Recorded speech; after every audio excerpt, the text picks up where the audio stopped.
जय श्री राम। श्री सद्गुरुनाथ महाराज की जय।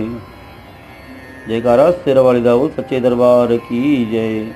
राधे राधे।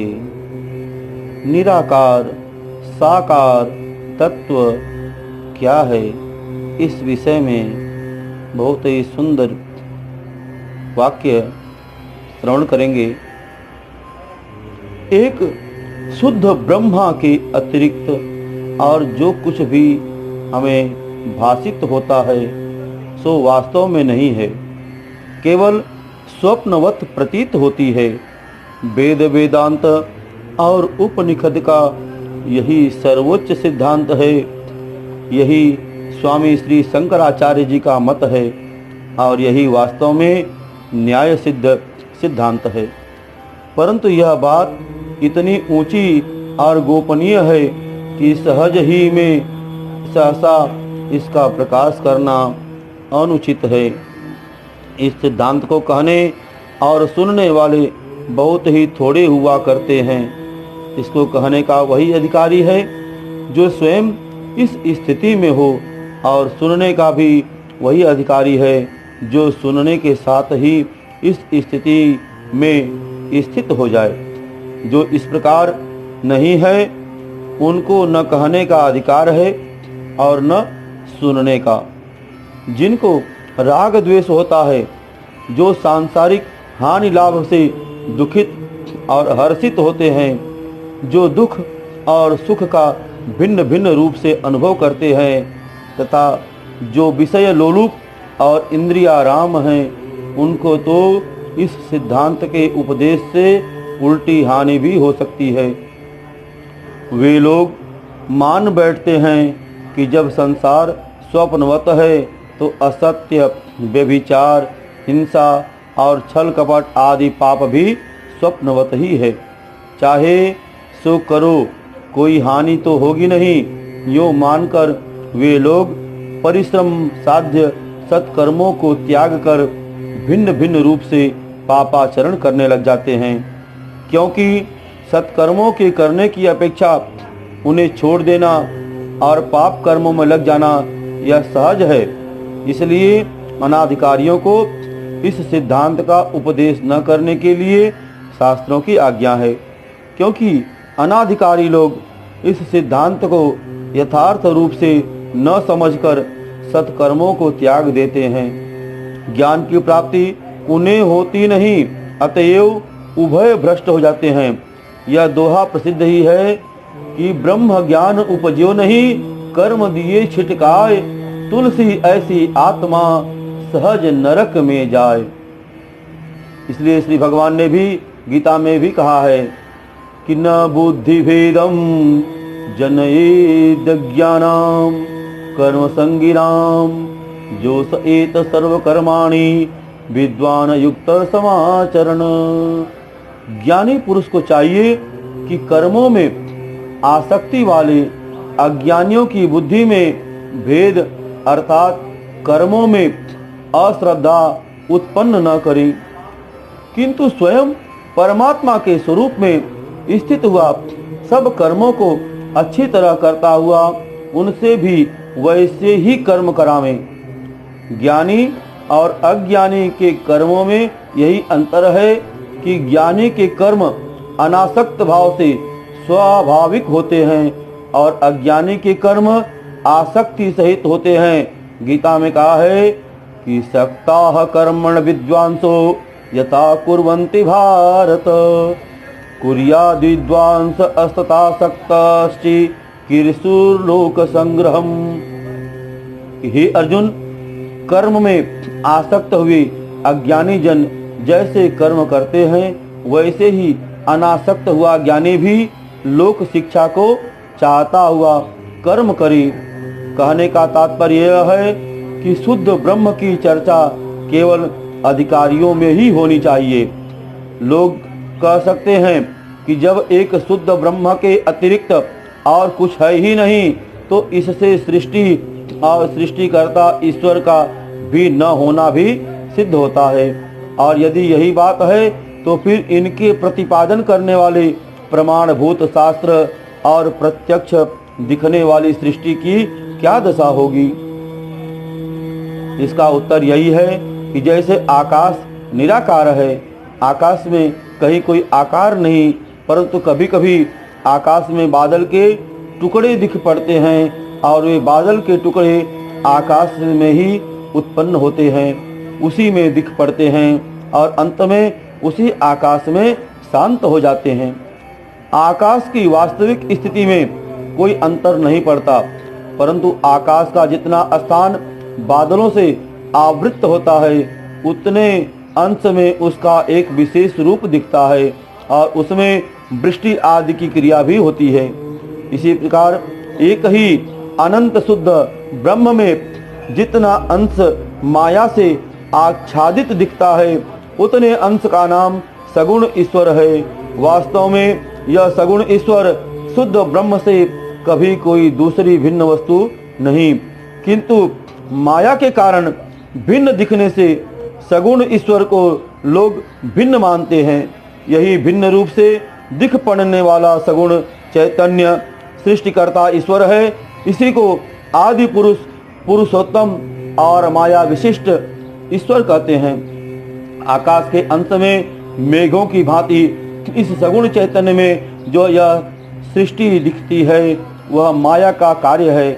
माया सृष्टिकर्ता ईश्वर की शक्ति का नाम है। जैसे अग्नि और उसकी दाहिका शक्ति होती है, उसी प्रकार सृष्टिकर्ता ईश्वर और उसकी शक्ति माया है।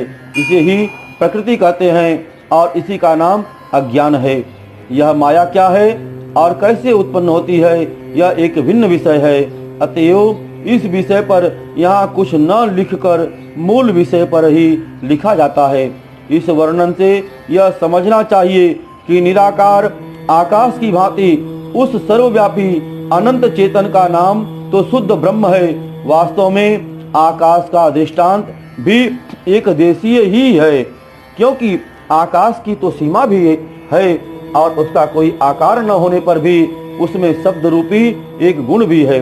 परंतु शुद्ध ब्रह्म तो असीम, अनंत, निर्गुण, केवल और एक ही है, इसलिए यह अनिर्वचनीय है और इसीलिए उसका उपदेश केवल उसी अधिकारी के प्रति किया जा सकता है जो उसे धारण करने में समर्थ है। यह तो शुद्ध ब्रह्म की बात हुई।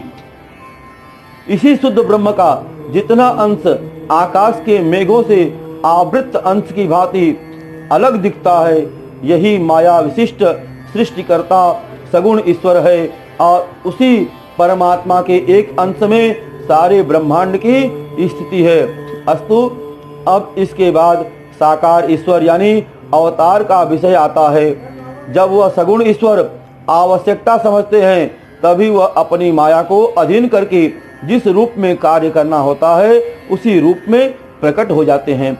कभी मनुष्य रूप में, कभी वाराह और कभी नृसिंह के रूप में, कभी मत्स्य और कच्छप रूप में, कभी हंस और अश्व रूप में। इसी प्रकार आवश्यकता अनुसार अनेक रूपों में ईश्वर साक्षात अवतीर्ण हो लोगों को दर्शन देकर कृतार्थ करते हैं। परंतु उनका यूं संसार में प्रकट होना प्राकृतिक जीवों के सदृश नहीं होता। ईश्वर के अवतीर्ण होने का समय और हेतु भगवान ने श्री गीता में कहा है, यदा यदा हि धर्मस्य ग्लानिर्भवति भारत अभ्युत्थानम् अधर्मस्य तदात्मानं सृजाम्यहम् परित्राणाय साधूनां विनाशाय च दुष्कृतां धर्म संस्थापनार्थाय संभवामि युगे युगे। हे अर्जुन, जब जब धर्म की हानि और अधर्म की वृद्धि होती है, तब तब ही मैं अपने रूप को प्रकट करता हूँ। मैं साधु पुरुषों का उद्धार करने के लिए और दूषित कर्म करने वालों का विनाश करने के लिए तथा धर्म की स्थापना के लिए युग युग में प्रकट होता हूँ। इस समय पृथ्वी पर ऐसा कोई अवतार नहीं दिखता जो यो कह दे कि मैंने साधुओं का उद्धार करने के लिए अवतार लिया है। संसार में साधु अनेक मिल सकते हैं, किंतु उन साधुओं के उद्धार के लिए अवतीर्ण होकर आने वाला कोई नहीं दिखता। भगवान श्री कृष्ण की भांति यो कहने वाला कि सर्वधर्मान परित्यज्य मामेकं शरणं व्रज अहं त्वा सर्व पापेभ्यो मोक्षयिष्यामि मा शुचः। सब धर्मों के आश्रय को छोड़कर केवल एक मुझ वासुदेव की ही अनन्य शरण हो जा, मैं तुझको सारे पापों से छुड़ा दूंगा, तू चिंता न कर। यूँ एकमात्र अपनी शरण से ही पापों से मुक्त कर देने का वचन देने वाला इस समय संसार में कोई अवतार नहीं है। कुछ दिनों पहले एक सज्जन ने मुझसे पूछा था कि पृथ्वी पर पाप तो बहुत बढ़ गया है, क्या भगवान के अवतार लेने का समय अभी नहीं आया? यदि आया है तो भगवान अवतार क्यों नहीं लेते? मैंने उनसे कहा था कि मुझे मालूम नहीं, यह तो कोई बात ही नहीं है कि मैं सभी बातों का जानकार हूँ। भगवान अवतार क्यों नहीं लेते, इस बात को भगवान ही जाने। हाँ, यदि कोई मुझसे पूछे कि भगवान के अवतार लेने से तुम प्रसन्न हो या नहीं, तो मैं यही कहूँगा कि मैं भगवान के अवतार लेने से बहुत प्रसन्न हूँ, क्योंकि इस समय यदि भगवान का अवतार हो जाए तो मुझे भी उनके दर्शन हो सकते हैं। यदि कोई सरलता से यह पूछे कि तुम्हारे अनुमान से भगवान के अवतार लेने का समय अभी आया है या नहीं, तो मैं अपने अनुमान से यही कह सकता हूँ कि वह समय संभवतः अभी नहीं आया। यदि वह समय आया होता तो भगवान अवतीर्ण हो जाते, और कलयुग में जैसा कुछ होना चाहिए अभी तक उससे कुछ अधिक नहीं हो रहा है, और भगवान के अन्य अवतारों के समय जैसा अत्याचार बढ़ाता, धर्म और धर्म प्राण ऋषियों की जैसी दुर्दशा हुई थी वैसी अभी नहीं हुई है। भगवान श्री रामचंद्र के समय में तो राक्षसों के द्वारा मारे हुए ऋषियों की हड्डियों के ढेर लग गए थे। प्रश्न है कि क्या ऋषियों में राक्षसों के वध करने का सामर्थ्य नहीं था, और यदि था तो उन्होंने राक्षसों का वध क्यों नहीं किया? उसका उत्तर यह है कि ऋषियों में राक्षसों के वध करने का सामर्थ्य था, परंतु वे अपना तपोबल क्षीण नहीं करना चाहते थे। जिस समय श्री विश्वामित्र जी ने महाराज दशरथ के पास आकर यज्ञ की रक्षा के लिए श्री राम लक्ष्मण को मांगा, उस समय भी उन्होंने यही कहा था कि यद्यपि मैं राक्षसों का वध स्वयं कर सकता हूँ, परंतु इससे मेरा तप क्षय होगा, जिसको मैं करना नहीं चाहता। श्री राम लक्ष्मण के द्वारा राक्षसों का वध होने पर मेरे यज्ञ की रक्षा भी होगी तथा मेरा तपोबल भी सुरक्षित रह जाएगा। श्री राम लक्ष्मण राक्षसों को सहज ही में मार सकते हैं, इस बात को मैं जानता हूँ, तुम नहीं जानते। महाराज दशरथ ने मोह से श्री राम लक्ष्मण को साधारण बालक समझकर अपत्य स्नेह के वशीभूत हो विश्वामित्र से कहा कि नाथ, मैं स्वयं आपके साथ चलने को तैयार हूँ। एक रावण को छोड़कर और सारे राक्षसों को मार सकता हूँ। आप राम लक्ष्मण को न लेकर मुझे ले चलिए। इस प्रकार राजा को मोह में पड़े हुए देखकर श्री वशिष्ठ जी महाराज ने, जो भगवान श्री राम के प्रभाव को तत्व से जानते थे, दशरथ जी को समझाकर कहा कि राजन, तुम किसी प्रकार की चिंता न करो, ये साधारण बालक नहीं है, इन्हें कोई भय नहीं, तुम प्रसन्नता के साथ इन्हें विश्वामित्र जी के साथ भेज दो। इस प्रसंग में यह जाना जाता है कि ऋषिगण सामर्थ्यवान तो थे, परंतु अपने तपोबल से काम लेना नहीं चाहते थे। कलयुग में अभी तक ऐसा समय उपस्थित हुआ नहीं, जान पड़ता कि जिससे भगवान को अवतार लेना पड़े, और भगवान यूँ सहसा अवतार लिया भी नहीं करते। पहले तो वे कारक पुरुषों को अपना अधिकार सौंप कर भेजते हैं, जैसे मालिक अपने दुकान संभालने के लिए विश्वासी मुनीम को भेजता है, पर जब वह देखता है कि मुनीम से कार्य सिद्ध नहीं होगा, मेरे स्वयं गए बिना काम नहीं चलेगा, तब वह स्वयं जाता है। इसी प्रकार जब कारक पुरुषों के भेज देने पर भी भगवान को अपने अवतार लेने की आवश्यकता प्रतीत होती है, तब वे स्वयं प्रकट होते हैं। कारक पुरुष उन्हें कहते हैं कि जो भगवत कृपा से अपने पुरुषार्थ द्वारा इस श्लोक के अनुसार कि अग्निर्ज्योतिरः शुक्ल खण्डमासा उत्तरायणम तत्र प्रयातां गच्छन्ति ब्रह्मा ब्रह्मविदो जना। गीता में 8वें अध्याय में 24वां श्लोक। भिन्न भिन्न देवताओं द्वारा क्रम से अग्रसर होते हुए अंत में भगवान के सत्य लोक को पहुंचते हैं और इस लोक में जाने वाले महात्माओं का स्वागत करने के लिए भगवान के पार्षद अमानव पुरुष विमान लेकर सामने आते हैं और उन्हें बड़े आदर सत्कार के साथ भगवान के उन परम धाम में ले जाते हैं और वह धाम प्रलय काल में नाश नहीं होता। वहाँ किसी प्रकार का दुख और शोक नहीं है। एक बार जो उस धाम में पहुँच जाता है उसका फिर से कर्म बंधन युक्त जन्म नहीं होता। इसी लोक को संभवतः श्री विष्णु के उपासक वैकुंठ, श्री कृष्ण के उपासक गोलोक और श्री राम के उपासक साकेत लोक कहते हैं। इस लोक में पहुँचे हुए महात्मा गण महाप्रलय पर्यंत सुख पूर्वक वहाँ निवास कर अंत में शुद्ध ब्रह्म में शांत हो जाते हैं। ऐसे लोगों में से यदि कोई महापुरुष सृष्टिकर्ता भगवान की प्रेरणा से अथवा अपनी इच्छा से केवल जगत का हित करने के लिए संसार में आते हैं तो वे कारक पुरुष कहलाते हैं। ऐसे लोगों के दर्शन, स्पर्श, भाषण और चिंतन से भी श्रद्धालु पुरुषों का उद्धार हो सकता है। श्री वशिष्ठ जी और वेद व्यास जी महाराज आदि ऐसे ही महापुरुषों में थे। इन लोगों का जगत में प्रकट होना केवल जगत के उद्धार के लिए ही होता है। जिस प्रकार किसी कारागार में पड़े हुए कैदियों को मुक्त करने के लिए किसी विशेष अवसर पर राजा के प्रतिनिधि अधिकार लेकर कारागार में जाते हैं और वहां जाकर बंधन में पड़े हुए कैदियों को बंधन से मुक्त कर स्वतंत्रता से वापस लौट आते हैं। जेल में कैदी भी जाते हैं और राजा के प्रतिनिधि भी।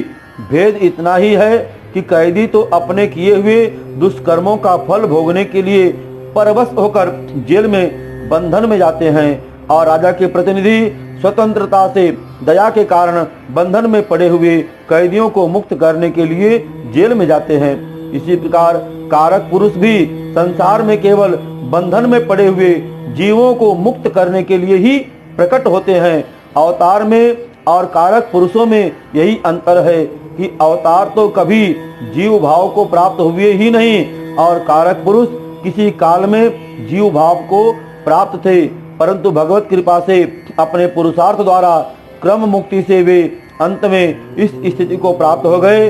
इस समय अवतार और कारक पुरुष तो जगत में देखने में नहीं आते। जीवन मुक्त महात्मा अलबत्ता मिल सकते हैं। मुक्ति दो प्रकार की होती है, सद्यो मुक्ति और क्रम मुक्ति, जो इसी देह में अज्ञान से सर्वथा छूटकर नित्य सत्य आनंद बोध स्वरूप में स्थित हो जाते हैं, जिनके सारे कर्म ज्ञानाग्नि के द्वारा भस्म हो जाते हैं और जिनकी दृष्टि में एक अनंत और असीम परमात्मा के सिवा जगत की भिन्न सत्ता का सर्वथा अभाव हो जाता है। ऐसे महापुरुष तो जीवन मुक्त कहलाते हैं। इसी का नाम सद्यो मुक्ति है। और जो उपरयुक्त क्रम से लोकांतरों में होते हुए परम धाम तक पहुंचते हैं वे क्रम मुक्त कहलाते हैं। इस मुक्ति के चार भेद हैं, यथा सामीप्य, सारूप्य, सालोक्य और सायुज्य। भगवान के समीप निवास करने का नाम सामीप्य है। भगवान के समान स्वरूप प्राप्त होने का नाम सारूप्य है। भगवान के समान लोक में निवास करने का नाम सालोक्य है और भगवान में मिल जाने का नाम सायुज्य है। जो दास दासी या माधुर्य भाव से भगवान की भक्ति करते हैं उन्हें सामीप्य मुक्ति, और जो मित्र भाव से भजते हैं उन्हें सारूप्य मुक्ति, जो वात्सल्य भाव से भजते हैं उन्हें सालोक्य मुक्ति, और जो बैर भाव से या ज्ञान मिश्रता भक्ति से भगवान की उपासना करते हैं उन्हें सायुज्य मुक्ति प्राप्त होती है। ऐसे महापुरुष इस समय भी जगत में है। जीवन मुक्त वही होता है जो पहले जीव भाव को प्राप्त था, पीछे से पुरुषार्थ के द्वारा मुक्त हो गया। जैसे श्री सुखदेव जी और राजा जनक आदि जीवों में पहली श्रेणी में तो कुछ ऐसे महापुरुष हैं कि जो जीव भाव से मुक्त हो चुके हैं। दूसरे ऐसे लोग इस समय मिल सकते हैं कि जो दैवी संपत्ति का आश्रय लिए हुए मुक्ति के मार्ग में स्थित हैं और मुक्ति के बहुत समीप पहुंच चुके हैं। संभव है कि उनकी इसी जन्म में मुक्ति हो जाए या किसी को एक जन्म और भी धारण करना पड़े। ऐसे पुरुष भी जीवन मुक्तों की भांति काम, क्रोध और शोक हर्ष के अधीन प्रायः नहीं होते। प्रश्न उठता है कि प्राचीन काल में ऋषियों के और महात्माओं के हर्ष शोक हुए हैं, ऐसे लेख ग्रंथों में मिलते हैं। इसका क्या कारण है? इसका उत्तर यह है कि जिनको राग द्वेष के कारण हर्ष शोक का विकार होता है वे तो जीवन मुक्त नहीं समझे जा सकते, परंतु यदि कर्तव्यवश लोक मर्यादा के लिए किसी अंश में महात्माओं में हर्ष शोक का व्यवहार दिखता है तो कोई हानि नहीं। भगवान श्री रामचंद्र जी ने तो सीता के हरण तो हो जाने पर और लक्ष्मण के शक्ति लगने पर बड़ा विलाप किया था, वह भी ऐसे शब्दों में और ऐसे भाव से कि जिसे देखकर सुनकर बड़े बड़े लोगों को मोह सा होने लग जाता था, किंतु वह केवल भगवान का व्यवहार था और उसमें तो एक विलक्षण बात और भी थी। भगवान श्री राम ने श्री सीता जी और लक्ष्मण के लिए व्याकुलता से विलाप कर जगत को महान प्रेम की और अपने मृदु स्वभाव की बड़ी भारी शिक्षा दी है। भगवान ने श्री गीता में अपना यह स्वभाव बतलाया है कि ये यथा मां प्रपंधन्ते तास्थैव भजाम्यहम्। जो मेरे को जैसे भजते हैं मैं भी उसको वैसे ही भजता हूँ। इसी के अनुसार भगवान श्री राम ने श्री सीता जी के लिए विलाप करते हुए वृक्षों, शाखाओं और पत्तों से समाचार पूछ कर यह सिद्ध कर दिया कि जिस तरह से इस समय रावण के हाथों में पड़ी हुई सीता राम के प्रेम में निमग्न होकर राम राम पुकार रही है, उसी प्रकार राम भी सीता के प्रेम बंधन में बंधकर प्रेम से विवल हो सीता सीता पुकार रहे हैं। यूं ही लक्ष्मण के लिए विलाप कर भगवान श्री राम ने यह सिद्ध कर दिया कि राम के लिए लक्ष्मण जिस प्रकार व्याकुल हो सकता है उसी प्रकार राम भी आज लक्ष्मण के लिए व्याकुल है। इससे हम लोगों को यह शिक्षा ग्रहण करनी चाहिए कि भगवान को हम जिस प्रकार भजेंगे भगवान भी हमें उसी प्रकार भजने के लिए तैयार हैं। यह तो भगवान की बात हुई, पर ऋषि महात्माओं में भी लोक व्यवहार में हर्ष शोक का भाव हो सकता है। जीवन मुक्त और मुक्ति के समीप पहुँचे हुए लोगों की बात तो हुई, अब संसार में ऐसे पुण्यात्मा सकाम योगी भी हैं कि जो धूमो रात्रि अस्तता कृष्ण खणमासा दक्षिणायनम तत्र चांद्रमसम ज्योतिर्योगी प्राप्त निवर्तते। इस श्लोक के अनुसार गीता में यह 8वें अध्याय में 25वां श्लोक है। इस श्लोक के अनुसार भिन्न भिन्न देवताओं द्वारा अग्रसर होते हुए चंद्रमा की ज्योति को प्राप्त होकर स्वर्ग में अपने शुभ कर्मों का फल भोग कर वापस लौट आते हैं। पूर्व काल में ऐसे योगी भी हुआ करते थे कि जिनको 8 प्रकार की अथवा उनमें से कोई भी सिद्धियां प्राप्त रहती थी। वर्तमान काल में यह विद्या लुप्त प्राय हो चुकी है। वास्तव में केवल सिद्धियों की प्राप्ति परम कल्याण भी नहीं होता। सिद्धियों से सांसारिक सुख मिल सकते हैं परंतु मोक्ष नहीं मिलता। इसलिए शास्त्रकारों ने इन सिद्धियों को मोक्ष का बाधक और जागतिक सुखों का साधक माना है। सिद्धियों को प्राप्त करने वाले योगी प्रायः सिद्धियों में ही रह जाते हैं, परंतु ऊपर कहे हुए मुक्ति के मार्ग में स्थित योगी तो मोक्ष रूप परम सिद्धि को प्राप्त कर लेते हैं, इसलिए उनका दर्जा इनसे ऊंचा है। प्रश्न यह है कि 8 सिद्धियां कौन सी हैं, कैसे प्राप्त होती हैं और उनसे क्या क्या काम होते हैं? उत्तर है, सिद्धियों के नाम अणिमा, गरिमा, महिमा, लघिमा, प्राप्ति, प्राकाम्य, ईशित्व और वशित्व। इनकी प्राप्ति अष्टांग योग के साधन से होती है और इन सिद्धियों से इस प्रकार कार्य हो सकते हैं।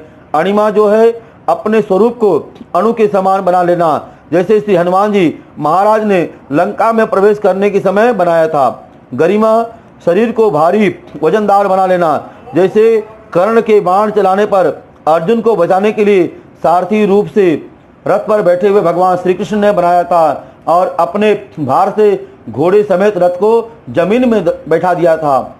महिमा शरीर को महान विशाल बना लेना, जैसे भगवान श्री वामन जी ने बनाया था। लघिमा शरीर को अत्यंत हल्का बना लेना, प्राप्ति इच्छा अनुसार पदार्थों को प्राप्त कर लेना, जैसे भरद्वाज मुनि ने भरत जी के आतिथ्य के समय किया था।